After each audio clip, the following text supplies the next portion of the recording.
Hello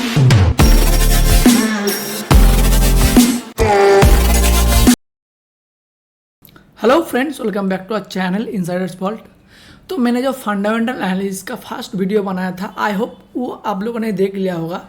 अभी इसका second video में हम लोग क्या क्या डिस्कस करेंगे वो एक बार देख लेते हैं। यहाँ पर हम लोग डिस्कस करेंगे पीबी रेशियो क्या होता है, डेट टू इक्विटी क्या होता है, फेस वैल्यू क्या होता है, आरओई रिटर्न ऑन इक्विटी क्या होता है, रिटर्न ऑन कैपिटल एम्प्लॉयमेंट। ये सारे चीज़ हम लोग आज के इस वीडियो में डिस्कस करेंगे। तो इसको एकदम सिंपल लैंग्वेज में डिस्कस किया जाएगा, तो वीडियो में आप लोग बने रहिएगा। तो इसको डिस्कस करने के लिए फिर से हम लोग एक बार चले जाते हैं स्क्रीनर पे। गूगल का आप लोग सिंपल सर्च करो स्क्रीनर, और जो फर्स्ट लिंक मिलेगा यहाँ पर क्लिक करते ही साथ मैं सेम रिलायंस का ही एग्जांपल ले रहा हूँ। तो रिलायंस चलते ही यहाँ पर आप लोगों को जो फर्स्ट दिख रहा होगा, हम लोगों ने ये सारे डिस्कस कर लिया नेक्स्ट वीडियो में। ये जो पी रेशियो है, ये मार्केट कैपिटलाइजेशन क्या है, बुक वैल्यू क्या होता है, ये सारे हम लोगों ने डिस्कस कर लिया। अभी हम लोग डिस्कस करते हैं बुक वैल्यू, शायद नहीं डिस्कस किया, ये हम लोग आज डिस्कस करेंगे, ठीक है। तो देखो ये किस तरीके से हम लोग आज जो फर्स्ट वैल्यू है वो है प्राइस टू बुक वैल्यू। ये क्या होता है प्राइस टू बुक वैल्यू, इसको शॉर्ट में बोला जाता है पीबी रेशियो। तो पीबी रेशियो इसका मतलब क्या होता है वो हम लोग समझने की कोशिश करते हैं। तो एकदम जनरल लैंग्वेज में बोलूँ, पीबी रेशियो होता है, मान लो यहाँ पर आप लोगों को दिख रहा है रिलायंस का जो शेयर प्राइस है वो 1374 रुपये के आसपास दिख रहा है। तो पीबी रेशियो क्या मतलब होता है, इसका जो बुक में कुछ ना कुछ वैल्यू होगा वो हम लोग बुक वैल्यू में पढ़ा था। हाँ, ये हम लोगों ने बुक वैल्यू में पढ़ा था। इसका बुक में वैल्यू हुआ 623 के आसपास, इसको बुक में वैल्यू रहा, ठीक है। और इसका रियल वैल्यू अभी जो ट्रेड हो रहा है मार्केट में वो कितना चल रहा है 1374 रुपये के आसपास। तो बुक वैल्यू का मतलब होता है कि जो बुक के हिसाब से जो शेयर मार्केट में जो प्राइस चल रहा है उसका कितना गुना है। मतलब जो सिंपल भाषा में सुन लो, अगर मार्केट में मान लो ये रिलायंस का एग्जांपल यहाँ पर आप लोगों को दिख रहा होगा 623 के आसपास इसका बुक में वैल्यू है, और ये जो आप लोगों को दिख रहा होगा ये रियल में अभी वैल्यू चल रहा है वो 1374 रुपये के आसपास इसका रियल वैल्यू चल रहा है। तो इसका मतलब हुआ बुक के हिसाब से इसका वैल्यू कितना गुना, इसको जनरली बुक वैल्यू बोला जाता है। तो इसको आप लोग कैलकुलेट कैसे करोगे, मान लो किसी शेयर का जो प्राइस है वो हम लोग देखते हैं बुक वैल्यू में उसका प्राइस है, हम लोग डिस्कस करते हैं सिंपल एग्जांपल में 50 रुपीज़ के आसपास उसका वैल्यू है बुक में, और वो मार्केट में कितने रुपए पे ट्रेड हो रहा है 100 रुपये के आसपास उसका ट्रेड हो रहा है। तो इसको आप लोग कैलकुलेट किस पर करोगे, तो बुक वैल्यू का मतलब होता है जो उसका शेयर प्राइस है, शेयर प्राइस डिवाइडेड बाय उसका बुक वैल्यू पर शेयर। ये देख रहा होगा बुक वैल्यू पर शेयर, और ये आप लोग किस तरीके मल्टीप्लाई करोगे। हम लोग लास्ट वीडियो में डिस्कस किए थे कि बुक वैल्यू पर शेयर किस तरीके से डिस्कस किया जाता है। बुक वैल्यू पर शेयर डिस्कस किया जाता है total book value divide by total market में जो उसका आउटस्टैंडिंग शेयर है उसको आप लोग अगर डिवाइड कर दोगे आउटस्टैंडिंग शेयर, तो इसका बुक वैल्यू पर शेयर मिल जाएगा। सिमिलर केस यहाँ पर टोटल शेयर प्राइस से उसका जो बुक वैल्यू पर शेयर होगा वो आप लोग निकल दोगे तो उसका वैल्यू निकल जाएगा। तो इस केस में यहाँ पर कितना होगा, तो देखो मैं एक बार एक्सेल पे चलता हूँ, जो मैंने पीपीटी यहाँ पर रिप्रेजेंट किया। मान लो हम लोग जो देखा उसका बुक में वैल्यू है 50 रुपीज़ के आसपास, और रियल में उसका वैल्यू चल रहा है 100 रुपीज़ के आसपास। तो ये बुक वैल्यू कितना हुआ, हम लोग देखते हैं 100 रुपीज़ के आसपास उसका रियल वैल्यू चल रहा है, और बुक वैल्यू चल रहा है 50 रुपीज़ के आसपास। तो 2 रुपीज़, ये जो 2 रुपीज़ दिख रहा होगा ये इसका बुक वैल्यू। तो 2 रुपीज़ का मतलब क्या है, जो उसका बुक वैल्यू से उसका जो रियल प्राइस है वो उसका 2 गुना। तो इस तरीके से मार्केट में बुक वैल्यू निकाला जाता है। तो बुक वैल्यू कितना अच्छा है कितना बुरा है वो कैसे आप लोग मेज़र करोगे। तो देखो अगर किसी रुपये, मान लो आप लोग क्या एक पिज़्ज़ा ले रहे हो और पिज़्ज़ा का वैल्यू है 100 रुपये, ठीक है, और वो मार्केट में बिक रहा है 200 रुपये, तो किस तरीके से आप लोग अच्छा होगा, जब भी किसी का प्राइस उसका सिमिलर जो रियल मार्केट में प्राइस है या फिर बुक वैल्यू में जो उसका प्राइस है उस रुपये के आसपास जितना आसपास मिले तो वो आप लोगों को ज़्यादा अच्छा होगा। तो क्या होगा मार्केट में केस में क्या होगा, जो बुक वैल्यू होता है वो 1 के आसपास, 1 के मतलब क्या है, जो बुक वैल्यू में अगर 600 चल रहा है और प्राइस भी 600 चल रहा है तो वो शेयर बहुत अच्छा माना जाता है। तो इस तरीके से पीबी रेशियो निकाला जाता है। तो पीबी रेशियो में हम लोगों ने क्या सीखा, जो बुक वैल्यू अगर 100 मतलब जो बुक वैल्यू है और जो रियल वैल्यू अगर सिमिलर रहा, book value is equal to जो उसका प्राइस टू बुक वैल्यू, मतलब बुक वैल्यू जो अब और उसका शेयर का वैल्यू जो अगर सिमिलर रहा तो वो शेयर बहुत अच्छा माना जाता है। ये हम लोग डिस्कस किया ये पीबी रेशियो में। तो नेक्स्ट जो पार्ट है वो हम लोग डिस्कस करते हैं वो है डेट टू इक्विटी रेशियो। तो डेट टू इक्विटी रेशियो वो भी क्या होता है हम लोग डिस्कस करते हैं। तो डेट का मतलब क्या हुआ लोन, ओके, और इक्विटी के मतलब क्या हुआ शेयर। तो इसका जो रेशियो है वो क्या किस तरीके से निकाला जाता है और ये क्या होता है जो हम लोग डिस्कस करते हैं। तो डेट टू रेशियो के मतलब है जो एक कंपनी में कुछ ना कुछ तो शेयर होगा, मान लो 100 शेयर होगा और 100 शेयर में से एक एक शेयर के ऊपर उस मार्केट में इस अगर मान लो 100 रुपये के शेयर होगा और कंपनी कुछ ना कुछ लोन लेके बैठा होगा, कुछ ना कुछ डेट लेके बैठा होगा, तो जो मान लो 100 रुपये के शेयर है और ये मतलब 100 शेयर है और इसके आसपास 100 रुपये के आसपास इन्होंने लोन लेके रखा है। तो 100 रुपये के लोन मतलब एक एक शेयर के ऊपर एक एक रुपये लोन लेकर रखा होगा। तो यहाँ पर आप लोगों को डिस्कस किया होगा जो एक शेयर के ऊपर कितना लोन चल रहा है उसको ही किस तरीके से निकाला जाता है और इसको ही बोला जाता है debt to equity ratio. Debt to equity ratio का मतलब होता है एक शेयर के ऊपर कितना लोन चल रहा है। तो ये किस लिए जरूरी होता है, मान लो आप लोग अगर देख रहे हो रिलायंस के आसपास 100 शेयर है, ठीक है, और 100 शेयर में आप लोग अगर 10 शेयर बाय कर रहे हो तो 10 शेयर के ऊपर मान लो 10 रुपये के आसपास लोन है। तो जब भी देखोगे किसी कंपनी को मान लो 10 शेयर के ऊपर यहाँ पर 10 लोन मतलब एक एक शेयर के ऊपर एक एक रुपये लोन दिख रहा है आप लोगों को। तो यहाँ पर और एक कंपनी के देखोगे 10 शेयर ले लो बट वहाँ पर दिख रहा है आप लोगों को एक शेयर के ऊपर कहीं ना कहीं 0.5 मतलब आधा रुपये के आसपास लोन दिख रहा है। तो जो भी शेयर के ऊपर मतलब डेट टू इक्विटी रेशियो जितना भी कम होगा उस केस में वो शेयर बहुत मतलब ज़्यादा अच्छा माना जाता है। तो डेट टू इक्विटी रेशियो किस तरीके से निकाला जाता है वो भी हम लोग देख लेते हैं। तो मान लो एक शेयर का मतलब एक कंपनी के ऊपर टोटल डेट मतलब टोटल लोन है कहीं ना कहीं 50 लाख के आसपास उसका लोन हम लोग पकड़ लेते हैं और उस कंपनी के आसपास मान लो 25 लाख के आसपास उसका इक्विटी मतलब उसके आसपास इसका शेयर है। तो एक शेयर के ऊपर जो 25 लाख शेयर है और ये 50 लाख के आसपास इसका लोन है। तो एक शेयर के ऊपर आप लोगों को दिख रहा होगा कहीं ना कहीं 2 रुपीज़ के आसपास लोन है। तो ये आप लोग कैलकुलेट किससे करोगे, तो डेट टू इक्विटी के रेशियो कैलकुलेट किया जाता है। डेट टू इक्विटी रेशियो ये किस तरीके से कैलकुलेट किया जाता है, मतलब टोटल डेट अब आप लोग देखो यहाँ पर 50 रुपीज़ के आसपास डेट मतलब 50 लाख के आसपास डेट चल रहा है डिवाइडेड बाय उसका जो टोटल इक्विटी साइज है। टोटल इक्विटी यहाँ पर कितना है 25 लाख इसका टोटल इक्विटी है। तो यहाँ पर अगर आप लोग मल्टीप्लाई कर दोगे तो 2 रुपीज़, तो ये जो 2 रुपीज़ दिख रहा है इसको आसपास, तो ये जो दिख रहा है 25 लाख शेयर एक एक शेयर के ऊपर 2 रुपीज़ के आसपास लोन है। तो ये लोन आप लोगों को किस लिए देखना जरूरी है, अगर मान लो एक शेयर के ऊपर आप लोग खरीद रहे हो 100 रुपये के आसपास एक शेयर खरीद रहे हो और उसके ऊपर लोन ही चल रहा है 80 रुपीज़ के आसपास, तो उसका रियल वैल्यू और उसके आसपास बुक वैल्यू नहीं है, पी रेशियो नहीं है, तो उस केस में ये शेयर बहुत ज़्यादा लोन में भर चुका है। तो इस केस में इसीलिए डेट टू इक्विटी रेशियो देखना बहुत जरूरी हो जाता है। जब भी अगर किसी कंपनी के ऊपर एक शेयर के ऊपर एक भी लोन नहीं चल रहा तो वो कंपनी बहुत अच्छा माना जाता है। बट यहाँ पर इंटरेस्टिंग पॉइंट और एक मैं बताऊँ, किसी कंपनी के ऊपर अगर किसी कंपनी लोन नहीं लिया होगा तो कंपनी बहुत आसानी से ग्रो नहीं कर पाएगा, क्योंकि अगर लोन लेगा तभी तो कंपनी आगे ग्रो करेगा, मल्टीपल कंपनी बढ़ाएगा, किसी भी और देश में जाके बिजनेस करेगा तभी उस कंपनी में रियल टाइम मतलब आगे जाके ग्रोथ आएगा। तो लोन किस पर्पस से ले रहा है और कब ले रहा है और किस सिचुएशन में वो चुका पा रहा है कि नहीं, ये सारा चीज़ देखना जरूरी हो जाता है। तो ये भी हम लोग धीरे धीरे डिस्कस करेंगे कि कहाँ पर किस तरीके से कौन सा लोन अच्छा होता है, ये सारे चीज़ हम लोग धीरे धीरे डिस्कस करेंगे। तो डेट टू इक्विटी से आप लोग देख लिए, तो जब भी देखोगे डेट टू इक्विटी रेशियो जितना ज़्यादा कम है वो शेयर बहुत ज़्यादा अच्छा माना जाता है। तो रिलायंस का केस में यहाँ पर आप लोग देखोगे डेट टू इक्विटी रेशियो कहीं ना कहीं चल रहा है 0.44 के आसपास।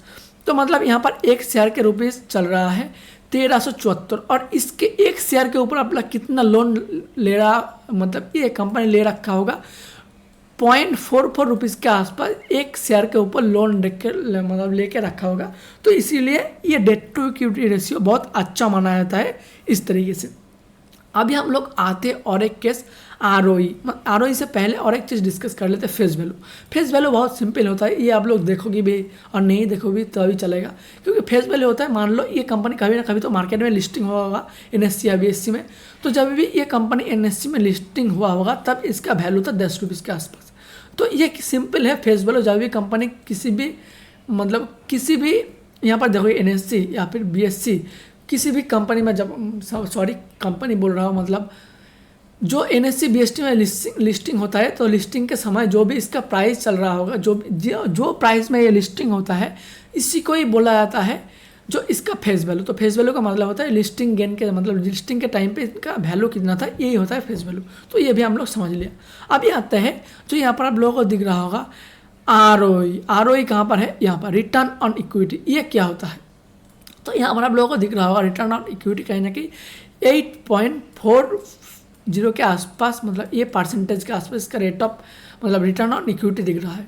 तो इसका मतलब क्या है, ये कहीं ना कहीं आप लोग का लॉन्ग टाइम फ्रेम के अंदर जाओगे तो ये सालाना कहीं ना कहीं 8.40 के आसपास रिटर्न दे रहा है सालाना। एक साल के अंदर ये एवरेज ऑन एन एवरेज, किसी भी साल में हो रहा होगा ज़्यादा भी दिया होगा, किसी भी साल में हो रहा होगा मतलब कम भी दिया होगा।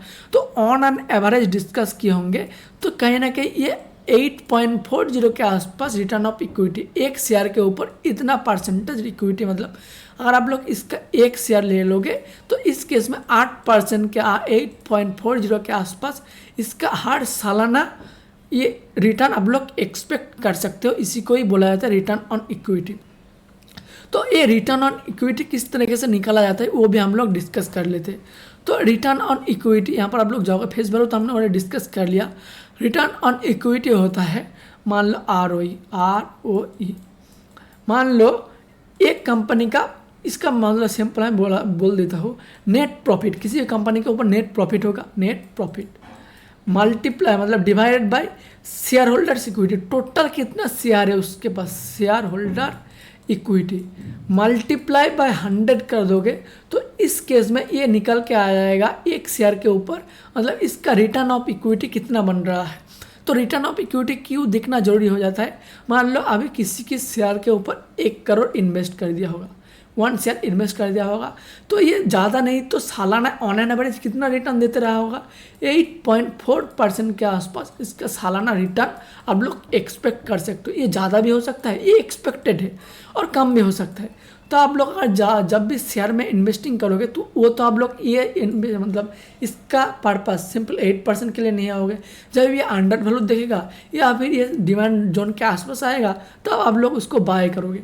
तो इसको देखना बहुत ज़रूरी हो जाता है कि कौन सा शेयर रिटर्न ऑफ इक्विटी कितना दे रहा है, ये भी देखना जरूरी हो जाता है।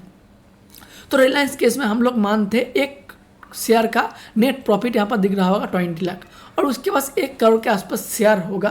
तो नेट प्रॉफिट कैसे निकालोगे, तो नेट प्रॉफिट मतलब यहाँ पर जो return of equity 20 divided by 1 share multiply by 100 कर दोगे तो यहाँ पर आप लोगों को कहीं ना कहीं 20% मतलब आ रहा होगा। तो ये 20% क्या है, ये आप लोग किसी भी एक मान लो एक एक्स नंबर ऑफ कंपाउंड है, एक्स कंपनी का एक मतलब इसका बैलेंस शीट है, इसका नेट प्रॉफिट इतना है और इसका जो इक्विटी है इतना है, और इसको 100 से मल्टीप्लाई कर दोगे तो 20% के आसपास इसका रिटर्न आप लोग मतलब फ्यूचर में एक्सपेक्ट कर सकते हो। इसी को ही बोला जाता है रिटर्न ऑफ इक्विटी। अभी हम लोग और एक चीज़ डिस्कस कर लेते हैं, नेट प्रॉफिट। ये तो हम लोग डिस्कस कर लिया नेट प्रॉफिट किस तरीके से बनाया जाता है। और एक चीज़ यहाँ पर आप लोगों को दिख रहा होगा, ये और एक चीज़ है ROC कहाँ गया, हाँ ROC मैंने डिस्कस किया था। ROC ये क्या होता है, ये हमारा दिख रहा होगा ROC 9.69 के आसपास। यहाँ पर 2 चीज़ आप लोग नोटिस करो, रिटर्न ऑन इक्विटी और यहाँ पर ROC को बोला जाता है रिटर्न ऑन कैपिटल एम्प्लॉयमेंट। मतलब यहाँ पर जो इक्विटी है वो तो एक है ही, उसके अलावा किसी भी कंपनी के आसपास क्या क्या है, उसके आसपास उसका डेट है। ओके, वो जो डेट है और डेट से अलावा कि एक इक्विटी है और एक डेट है, तो दोनों चीज़ मिला के एक यहाँ पर मान लो टोटल डेट इन्होंने 20 लाख रुपीज़ के आसपास किसी कंपनी के आसपास डेट रहा होगा, और उसके जो आसपास इक्विटी या हमारा जो उस कंपनी का इक्विटी है वो कहीं ना कहीं 80 लाख रुपीज़ के आसपास इक्विटी होगा।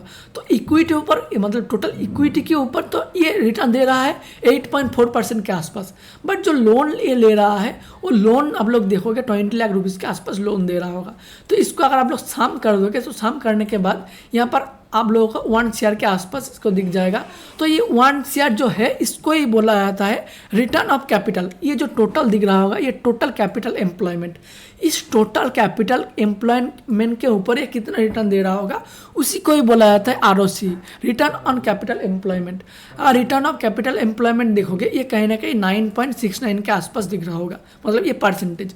और ये किस तरीके से निकला जाता है आप लोग देखोगे, हम लोगों ने डिस्कस किया 1 शेयर के आसपास, मतलब हाँ यहाँ पर देखोगे 1 शेयर, हाँ रिटर्न ऑन कैपिटल एम्प्लॉयमेंट।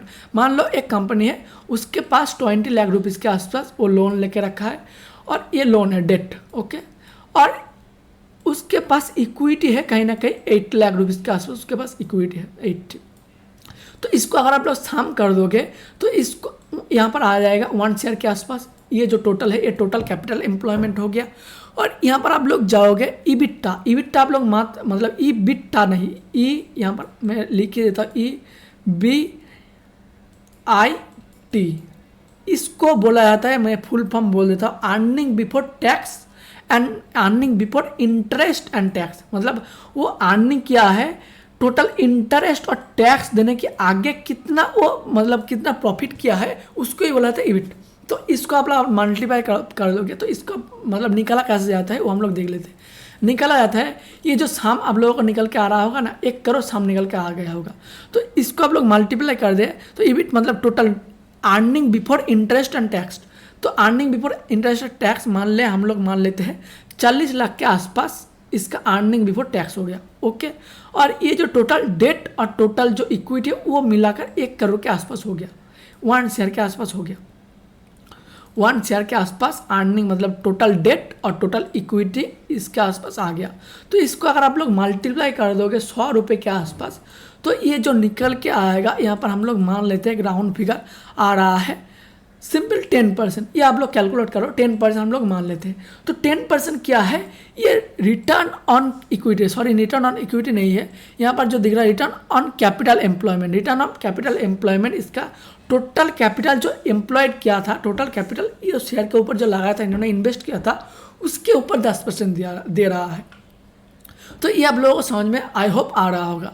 तो एक लास्ट में एक चीज़ डिस्कस कर लेता हूँ मैं, ये जो आप लोगों को दे रहा होगा ROE, रिटर्न ऑफ इक्विटी, यहाँ पर दिख रहा होगा रिटर्न ऑफ इक्विटी, और एक चीज़ रिटर्न ऑन कैपिटल एम्प्लॉयमेंट। ये दोनों चीज़ के अंतर क्या है, मतलब दोनों चीज़ में से अंतर क्या है। रिटर्न ऑफ कैपिटल मतलब ROE का मतलब होता है आप लोग जो इक्विटी के अंदर जो रिटर्न बन रहा होगा उसको बोला जाता है ROE, रिटर्न ऑन इक्विटी। और जो इक्विटी है प्लस डेट है, इक्विटी प्लस डेट मिलाकर जो कैपिटल टोटल कैपिटल उसको ही बोला जाता है। ये दोनों मिला के इसके ऊपर जो रिटर्न बनता है इसको बोला जाता है total capital employment. Total capital employment मतलब ROC, return of capital employment के ऊपर कितना रिटर्न दे रहा है। तो यहाँ पर हर वक्त आप लोगों को मिल रहा होगा ROE अगर 9% होगा तो ROC हमेशा 10% होगा ही होगा, क्योंकि टोटल डेट टोटल इक्विटी मतलब टोटल डेट टोटल कैपिटल के ऊपर ये ज़्यादा रिटर्न मतलब ज़्यादा रिटर्न देना ही पड़ेगा तभी उस कंपनी को अच्छा माना जाता है। तो इस तरीके से ROC, ROE, debt to equity, face value, book value ये सब निकला जाता है। और यहाँ पर दिख रहा होगा, यहाँ पर और 2 एक चीज़ डिस्कस कर लेता हूँ मैं, किस तरीके से जो फंडामेंटल एनालिसिस है वो किया जाता है। फेस वैल्यू, PE रेशियो तो हम लोगों ने डिस्कस कर लिया। प्रॉफिट ग्रोथ के मतलब क्या होता है, ये एक कंपनी सालाना कितना प्रॉफिट, एक साल में कितना प्रॉफिट में ग्रोथ कर रहा है। ये कंपनी दिख रहा है आप लोगों को रिलायंस इंडस्ट्री, एक साल में कहीं ना कहीं 9% 10% के आसपास हर साल ये प्रॉफिट में ग्रोथ कर रहा है। तो जब भी एक कंपनी हर साल प्रॉफिट में ग्रोथ ले रहा होगा तो वो कंपनी बहुत अच्छा माना जाता है। दूसरा चीज़ सेल्स ग्रोथ, अगर किसी भी कंपनी को आसपास ज़्यादा सेल होगा तो कंपनी धीरे धीरे और ज़्यादा ग्रो करेगा। तो ये मेरे को बोलने की ज़रूरत ही नहीं है। तो जब भी किसी भी कंपनी शेयर मतलब सेल्स ग्रोथ जितना अच्छा होगा, मान लो इस साल इसका सेल्स ग्रोथ रहा 4%, अगले साल इसका हुआ 5%, नेक्स्ट साल इसका हुआ 10%, तो ये आप लोगों को धीरे धीरे दिख रहा होगा जो सेल्स है वो धीरे धीरे बढ़ रहा है। तो इस केस में ये जो शेयर है वो मल्टीप्लाई होने की प्रोबेबिलिटी बहुत ज़्यादा हो जाता है। तो इस केस में सेल्स ग्रोथ भी देखना ज़्यादा जरूरी हो जाता है। टोटल सेल ये आप लोग ये कैलकुलेट कर लोगे तो भी मिल जाएगा। प्रोमोटर होल्डिंग के मतलब क्या है, अगर ये रिलायंस आप लोगों को दिख रहा होगा तो अंबानी साहब ये कितना मतलब इसके आसपास 100 इक्विटी है, मतलब 100% इसका इक्विटी है। तो जो प्रोमोटर है वो ज़्यादा 50% अगर वो होल्ड कर रहा है तो मतलब वो इसका मालिक बन गया, मतलब इसका जो मालिक है वो वही है। और ये जो मालिक बनेगा उसके पास ज़्यादा होल्डिंग होना ही चाहिए, तब उसको मालिक माना जाता है। अगर ये 40 से 30 घट के आ जाएगा, 20 घट के आ जाएगा, तो वो जो प्रोमोटर है उसके पास ज़्यादा कैपेसिटी नहीं होगा वो कंपनी को चलाने के लिए। कंपनी को उस पर वो जो ही बोलेगा वही होगा, ये नहीं हो सकता। तो प्रोमोटर होल्डिंग कम से कम 50% होना ही चाहिए। ये मेरा अकॉर्डिंग मैं बोल रहा हूँ प्रोमोटर होल्डिंग के हिसाब से। दूसरा यहाँ पर और एक दिख रहा होगा प्लेज परसेंटेज। मैं प्लेज को आप लोग किस तरह के समझ रहे होंगे। प्लेज मतलब गिरवी रखना।